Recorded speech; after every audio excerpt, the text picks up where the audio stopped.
A very good afternoon. The ruling party, the ANC, says it will continue to engage Cosatu to avoid the split within the Trade Union Federation. Now, this comes after Cosatu's largest affiliate, NUMSA, was expelled on Saturday. Addressing a media briefing, ANC Secretary General Mantashe said the expulsion is a setback for Cosatu, the Tripartite Alliance and other progressive forces in the country. In response to the expulsion, 8 Cosatu affiliates loyal to Trade Union NUMSA on Monday suspended with immediate effect their participation in the Labour Federation's Central Executive Committee as well as the Political Bureau meetings. The campaign to reclaim Cosatu has started.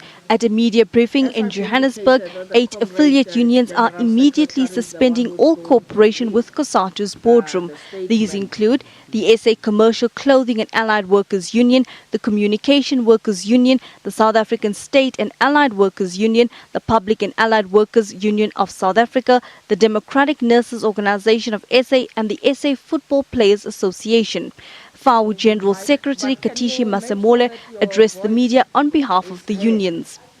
There can be no Cosatu without NUMSA. There can be no unity without others. We will remain and continue to be vigilant and guard against any further victimization of those of us who are prepared to campaign for a progressive agenda, including on offering the hand of support to those who are being attacked within their unions for supporting this program. We will refuse to accept that the crisis that we have will be treated as business as usual. We would not do that. We intend to seize every opportunity to defend and save Cosatu from those wanting to destroy it. The pro-NUMSA unions will each call for national executive and central executive committees to discuss the crisis in Cosatu and reaffirm their mandates on the way forward. The meetings will be held in the next 2 to 3 weeks.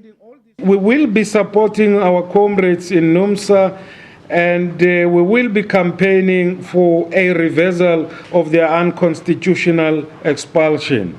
We will pursue a mass program in every corner of this country to mobilize workers so that these workers can demand that this special National Congress take place without delay. And we will also pursue this noble goal for a special National Congress in the courts of law as well. It is now abundantly clear that the attacks on NUMSA were aimed at undermining the campaign for this special National Congress and to try and curtail the clamor of hundreds of thousands of workers who would want to see a revitalized Cosatu capable of defending their interests and campaigning for their rights. The ruling party, ANC, says what is going on in Cosatu is bad for the Tripartite Alliance.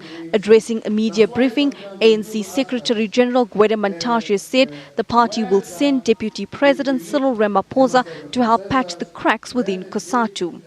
The outcome of the Central Executive Committee of Cosatu, specifically the expulsion of the National Union of Metal Workers of South Africa, NUMSA, is disappointing and tragic. That is the official ANC view about the developments. From its inception, Cosatu was established to advance worker solidarity in order to unite and organize workers and the working class to improve their conditions. Our view as the African National Congress is and has always been that we must support Cosatu in its historic mission to consolidate and advance worker unity. As such, as an organization, we will resist any temptation to engage in the current dispute characterized by mudslinging and insult against individuals and components of the Tripartite Alliance. Basically, we're going to avoid getting into what I describe as violent polemics in engaging with a difficult situation. We reaffirm our position that the expulsion of NUMSA from the Federation is bad for Cosatu itself, it is bad for the ANC, It is bad for the alliance. It is bad for progressive forces as well, for society in general. Within this context, and given the challenges faced by Cosatu, the intention was to persuade comrades to avoid a split in the federation at all costs. We did that consistently for a year. Where they were on the verge of splitting, we intervened and said, listen, do everything, fight yourself, fight it out, lock yourself in a room, don't split this thing, it's too dear to us. The National Union of Metal Workers of South Africa was expelled from Cosatu during a special CEC meeting which ran into the early hours of Saturday morning.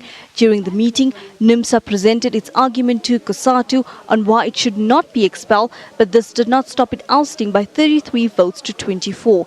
The Labour Union promised to fight its expulsion through the mobilization of workers around the country with the possibility of court action.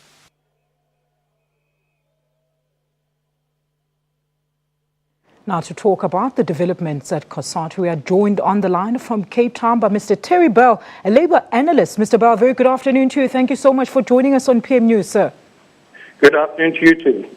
Now, Mr. Bell, the big question here, Terry, is this the beginning of or the end for Cosatu? It might be, but I don't necessarily think so. I mean, the point is that NUMSA is pledged to try and, as they say, recapture the soul of Cosatu, as are the other unions who are supporting them.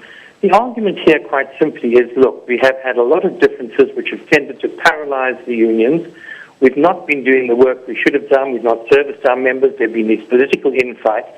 There is only one way to resolve them if we stick to our democratic constitution, and that is to have a national congress, which was called for about 15 months ago. But the majority on the Central Executive Committee have refused to call it, although they should have in terms of their constitution, clause 3.3.2.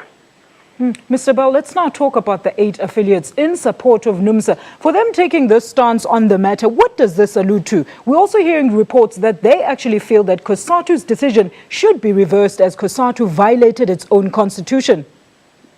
Well, the point is, once this decision has been taken, and that again, in terms of the Constitution, the Executive Committee may recommend expulsion or suspension of an affiliate on only 3 grounds, and none of those grounds are the ones that they've listed.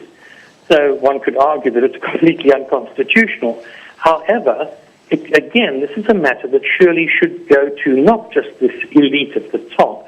It should actually go back to the membership who's supposed to own the federation. So the only way around this is to have a national congress.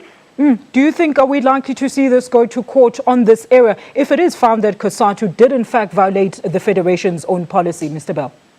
I don't think that will go to court. What will go to court is the fact that it's already before the courts. It was just withheld, and that is the move by those 8 supporters of NUMSA, who took to court the demand, since the Constitution should be a legal and binding document, that a special national congress should be called and called now. That has again been restarted, I understand, today. So that will go to court. And the idea would be to force the hand of the Executive Committee to call a national congress.